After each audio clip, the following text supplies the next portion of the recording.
சமீன் பரம்பரையில் களவு போயிடுச்சு. பரிலக்லீஸை காணோம். தம்பி, இங்கே என்ன நடக்குது? இங்கே யாராவது எடுத்துருக்கீங்களா? சமையல்காரங்க இருக்கீங்க, எடுபடி ஆள் இருக்கீங்க, நிறையா பேர் இருக்கீங்க.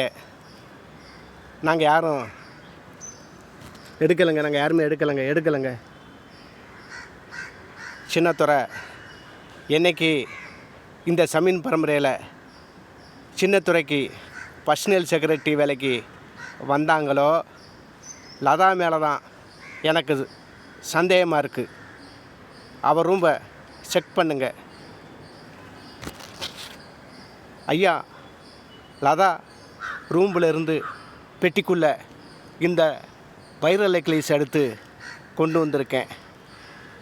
பாத்தியா? நான் அன்றைக்கே சொன்னேன் இந்த மாதிரி வேலையெல்லாம் நடக்குன்னு. மகாராணி அவர்களே, சமீன் பரம்பரை மகாராணி அவர்களே, பாருங்கள், லதா என்ன வேலை செஞ்சுருக்கா. ஒரு திருடி ஆகிட்டா.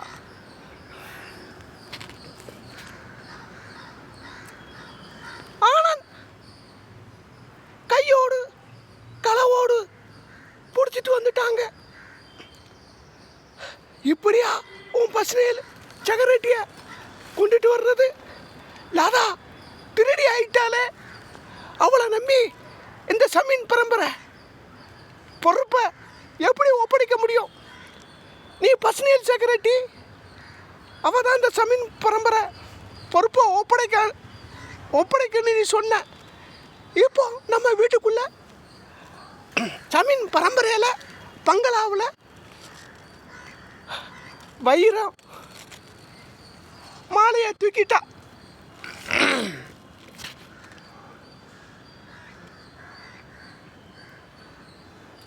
என்னலதா என்கிட்ட கேட்டான், நான் கொடுத்துருப்பேனே. ஏன் இப்படி பண்ணினேன்? ஐயா, சமீன் பரம்பரை சின்னத்துறை அவர்களே, பெரிய துறையும் சின்ன துறையும் மனசு வச்சா ரோட்டில் கிடக்கும், பசாரில் கிடக்கும், குப்பை தொட்டியில் கிடக்கும், கோயிலில் பணம் கிடக்கும். நீங்கள் மனசு வச்சா எங்கேனாலும் இந்த பணம் வைரல் நெக்லஸ் மாலை கிடைக்கும். அது மட்டுமா கிடைக்கும்? பணம், தங்கம், வைரம் எல்லாமே உங்களுக்கு கிடைக்கும். பெரிய துறையும் சின்ன துறையும் இந்த சமீன் பரம்பரையில் நீங்கள் மனசு வச்சா எல்லா இடத்துலையும் கிடைக்கும். எனக்கு திருட்டுக்கார பட்டத்தை கட்டிட்டீங்க. சின்னத்துறை, நான் உங்களுக்கு பர்சனல் செக்ரட்டரியாக தான் நான் வந்தேன். உங்கள் மேலே அளவுக்கு அதிகமாக அன்பையும் பாசமும் வச்சு இப்போ என்னை திருடியா இந்த சமீன் பரம்பரையை விட்டு, பங்களாவை விட்டு வெளியே அனுப்புறீங்க. இன்னுமே நானும் உங்களை பார்க்க வர மாட்டேன், நீங்களும் என்னைய பார்க்க வராதங்க. ஆனா நீங்க என்ன வார்த்தை என்ன கேட்டிருக்க கூடாது. மகாராணி அவர்களே, பெரிய துறை அவர்களே,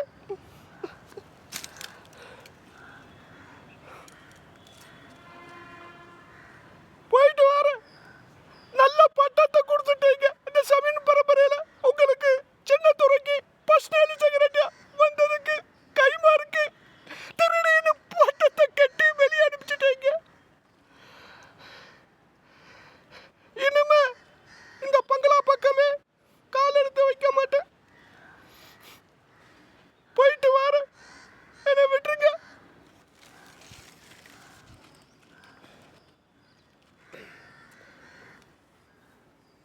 நண்பர்களே, நேயர்களே, என் ரசிக பட்டாளமே, இன்றைக்கி நிறைஞ்ச அமாவாசை. நாட்டுக்காக வாழ்ந்தவங்க, நாட்டுக்காக பாடுபட்டவங்க, நாட்டுக்காக கஷ்டப்பட்டவங்க, நாட்டுக்காக தியாகி எவ்வளோ பேர் வாழ்ந்துக்கிட்டு இருக்கிறீங்க. வறுமை கோட்டுக்கு கீழே பணமே இல்லாமல் பஞ்சத்திலும் கஷ்டத்திலும் துன்பத்திலையும் துவழ்ந்து வாழ்ந்துக்கிட்டு செயல்பட்டுக்கிட்டு இருக்கிறாங்க. அவங்க நிலைமையெல்லாம் என்ன கண்டிஷனில் போகுது, என்ன நிலைமையில் வாழ போகிறாங்க, என்ன பண்ண போகிறீங்க, என்னத்தை செய்ய போகிறீங்க, இப்போதைக்கு கீழே மானிட பிறை வாழ்ந்துக்கிட்டு இருக்கீங்களே உங்கள் மத்தியில் நான் கேட்குறேன். ஆமாம், என்னங்க தண்ணியில் அடுப்பை கண்டுபிடிச்சாங்க, தண்ணியில் ஏறின்னு சொன்னாங்க, அது என்னென்ன அட்ரஸ் இல்லாமல் போயிடுச்சு. தண்ணியில் பைக்கு ஓடுன்னு சொன்னாங்க, அதுவும் அட்ரஸ் இல்லாமல் போயிடுச்சு. தண்ணியை நான் ஆராய்ச்சி பண்ணி கண்டுபிடிக்கிறேன் அப்படின்னு ஒரு விஞ்ஞானி சொன்னாங்க, சொல்லிக்கிட்டே இருந்தாங்க. அவங்களையும் நுப்பாட்டிக்கிட்டாங்க. அப்புறம் கடல் தண்ணியை நல்ல தண்ணி ஆக்குறேன்னு சொன்னாங்க. அந்த வேலைப்ப நடந்த பாடு இல்லை. கடல் தண்ணியும் மோத்திரத்துலேயும் ஒன்று கிடைக்காங்களே, அதில் கரண்ட்டு தயார் பண்ணணுன்னு சொன்னாங்க எலக்ட்ரிசி விஞ்ஞானியாளர் ஆராய்ச்சியாளர்கள். அதுவும் ஒன்றும் செய்யலை. இப்படியே செய்யாமல் அங்கங்கே போர் நடந்துக்கிட்டு சண்டை போட்டுக்கிட்டு இருக்கிறீங்க. உங்களுக்கு வெளிநாட்டில் டாலரு, இங்கே காசு பணம் நாணயம், அதுக்குத்தான் நீங்கள் முக்கியத்துவம் கொடுக்குறீங்க. ஏன்னா எல்லாமே ஃப்ரீயாக போயிடக்கூடாது, இலவசமாக போயிடக்கூடாது. அந்த காலத்தில் பொருள் கொடுத்து தான் பொருள் வாங்கியிருக்காங்க. தானியம் கொடுத்து தானியம் வாங்கின காலத்திலலாம் இருந்திருக்கு. இப்போ டாலர் பணம்னு அடிச்சுக்கிட்டு போர் போட்டுக்கிட்டு சண்டை போட்டுக்கிட்டு இருக்கிறீங்க. நாங்கள்லாம் வறுமை கோட்டுக்கு கீழே பணக்காரங்களா, பல கோடிக்கு சொந்தக்காரமாக நாங்கள்லாம் ஆகுமா? எல்லா மத தெய்வமே நல்ல எண்ணம், நல்ல செயல், தூய்மையான மனசோடு, நல்ல கொள்கையோடு, நாட்டுக்காக தியாகியாக, நாட்டுக்காக ஒரு நிமிடமாக இருந்தாலும், ஒரு நாளாக இருந்தாலும், ஒரு வருஷமாக இருந்தாலும், வருஷம் முழு வாழ்ந்தாலும் நாட்டுக்காக தியாகியாக வாழ்ந்து உயிரை கொடுத்துருக்கேங்க. இன்றைக்கி நிறைஞ்ச அமாவாசை, அதனால் மாண்டவர்கள் செத்தவர்களாக நான் பேசிக்கிட்டு இருக்கேன். நல்ல எண்ணம், நல்ல செயல், தூய்மையான மனசோடு, நல்ல கொள்கையோடு வாழக்கூடியவளை அவங்கள வழிபாடு பண்ணி அவங்க மத்தியில் இந்த வீடியோவில் பேசுகிறேன். அதனால் எவ்வளவோ காசு இல்லாமல் பணம் இல்லாமல் ரோட்டில் வாழ்கிறான், தெருவில் வாழ்கிறான், மூளை முடக்கிலலாம் ஒரு சமுக்காலத்தை கட்டிக்கிட்டு கோணியை கட்டிக்கிட்டு படுத்து கிடக்குறேங்க. அவங்கெல்லாம் வறுமை கோட்டுக்கு பணமே இல்லாதவன். அவங்களாம் பல கோடிக்கு பல லட்சத்துக்கு சொத்துக்கு அதிபர் ஆவாங்களா? கீழோட மானிட பிறகு உங்கள்கிட்ட தான் நான் பேசுகிறேன். அவங்கெல்லாம் ஆகணும். எல்லா மத தெய்வத்தையும் இன்றைக்கி நிறைஞ்ச அமாவாசை, நல்ல எண்ணம், நல்ல செயல், தூய்மையான மனசோடு, நல்ல கொள்கையோடு, நல்ல விதிமுறையோடு, நாட்டுக்காக தியாகியாக, நாட்டுக்கே தன்னை அர்ப்பணித்து நாட்டுக்காக தியாகமாக வாழ்ந்திருக்காங்க. எல்லா மத்தையும் நான் கேட்டுக்கொள்கிறேன். எல்லாம் ஒற்றுமையாக வாழுங்க. ஒவ்வொரு ஆளும் சில கூட்டங்கள் பிடிக்கும், சில கூட்டங்கள் பிடியாது. சில குண ரகசியம் நல்லாயிருக்கும், சில குண ரகசியம் நல்லா இருவாது. 10 விரலும் ஒன்று போல் இருக்கிறது கிடையாது. ஒவ்வொரு ஆளும் ஒரு டைப்பில், ஒவ்வொரு ஆளும் ஒரு கட்ட பஞ்சாயத்தில், ஒவ்வொரு ஆளும் ஒரு கொள்கையில், ஒவ்வொரு ஆளும் ஒரு சட்ட திருத்தத்தில். அது நல்ல விதிமுறைக்கு செயல்பட்டால் எல்லாத்துக்கும் சந்தோஷம், வரவேற்பு கொடுப்போம். அது என்ன அடாவடிக்கு கிரிமினலுக்கு அந்த சட்டத்தை அமுல்படுத்திக்கிட்டு செயல்படுத்திக்கிட்டு இருக்காங்க. அதனால தான் அங்கங்கே போர் சண்டைகள் வந்துக்கிட்டு இருக்குது. சண்டை போரெல்லாம் வரக்கூடாது. எல்லாமே சந்தோஷமாக வாழணும். இவ்வுலகில் வாழும்போது எல்லாருமே சந்தோஷமாக வாழ்வோம்.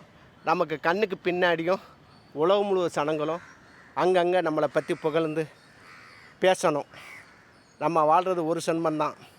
ஆனால் சென்மம் உற்பத்தியாக எல்லா சனங்க மத்தியிலையும் நம்ம எல்லோரும் உயிரோட்டமாக, நம்ம செத்தும் உயிரோட்டமாக, நம்ம புகழ், பேர், புகைப்படம், நம்ம நல்ல கொள்கையை, விதிமுறையை, தர்மம் பண்ணி செயல்படக்கூடியதெல்லாம் அதுக்கெல்லாம் உயிரோடு பரம்பரையாக ஜென்மமாக வாழ்ந்துக்கிட்டு இருக்கணும். இதோடு உங்கள் மத்தியில் நான் முடித்துக் கொள்கிறேன். தப்பு தவறு ஏதாவது இருந்தால் உங்கள் குடும்பத்தில் ஒருவனாக ஏற்றி என்னை மன்னிச்சுக்கோங்க. லைக் பண்ணுங்கள், ஷேர் பண்ணுங்கள், கமெண்ட் பண்ணுங்கள். இதோடு ப்ரோக்ராமை நான் முடித்துக்கொள்கிறேன். எனக்கு பேனா ஒன்றும் கிடையாதுங்க. நானே யோகம் பண்ணி நடிக்கிறேன். உலக மக்களை ஒருத்தராக மன்னிச்சு என்னை ஏற்றுக்கங்க. உலக தூதுவர் இருக்கந்தண்டியும் உலகம் முழுவதும் இந்த கதையும் இந்த ப்ரோக்ராமும் ட்ரான்ஸ்ஃபர் பண்ணி சொல்லுங்கள். நீங்கள் நிறையா பேர் பார்த்தா தான் எனக்கு ஒரு உற்சாகம் கிடைக்கும், எனக்கு செயல்படும். எனக்கு ஒரு வருமானத்தை ஏதாவது ஏற்பாடு பண்ணி கொடுங்க. கொடுத்தா தான் நம்ம வருமானம் இருந்தால் கொஞ்சம் பூதிப்போடும் மகிழ்ச்சியோடு செயல்படலாம். இதோடு நான் முடித்து கொள்கிறேன். உங்கள் அனைவரிலிருந்து நான் விடைபெறுகிறேன். நண்பர்களே, ரசிகர்களே, என் உலக ரசிக பட்டாளமே, என் உலக மக்களே, என்று என்றும் எப்பொழுதும் இப்பொழுதும் எப்பொழுதும் உடம்புள் உயிர் கந்தண்டியும் உங்கள் மத்தியில் நான் வாழ்ந்துக்கிட்டு செயல்பட்டுக்கிட்டே இருப்பேன்.